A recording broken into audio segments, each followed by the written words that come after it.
Walong pulis na sa pilitang pumasok sa isang bahay sa Lucena, Quezon, arestado. Ayon sa biktima, pasado alas 3 ng madaling araw nitong Biyernes nang biglang pumasok ang 8 lalaking armado at naka-face mask. Ilang beses pa raw nilang sinipa ang pinto ng bahay saka pinadapa ang mga residente. Hinanap daw ng pulis ang ka-live-in ng biktima na wala sa bahay noong mga oras na yon. Umalis din kalaunan ang mga pulis saka nagsumbong ang biktima sa Lucena City Police Station. Naniniwala ang biktima na harassment ang nangyari sa kanila. Nakapiit sa Lucena City Police Station ang 8 pulis na tumangging magbigay ng pahayag. Simultaneous flag ceremony idinaos sa iba't ibang bahagi ng bansa ngayong National Flag Day.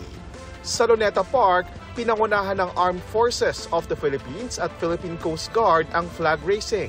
National Historical Commission of the Philippines naman ang nakatoka sa panunumpa ng katapatan sa Watawat. Naroon din ang ilang opisyal ng National Parks Development Committee, gayon din ang mga opisyal ng Salute to a Clean Flag Movement.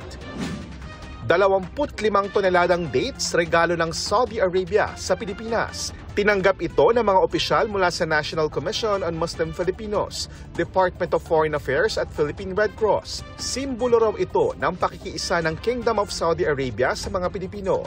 Ang dates ay uri ng prutas na kadalasang inihahain sa Saudi Arabia at iba pang Middle Eastern countries. Para sa GMA Integrated News, JP Soriano ang inyong saksi. Mga kapuso, sama-sama tayong maging saksi. Mag-subscribe sa GMA Integrated News sa YouTube at para sa mga kapuso abroad, samahan niyo kami sa GMA Pinoy TV at sa www.gmanews.tv.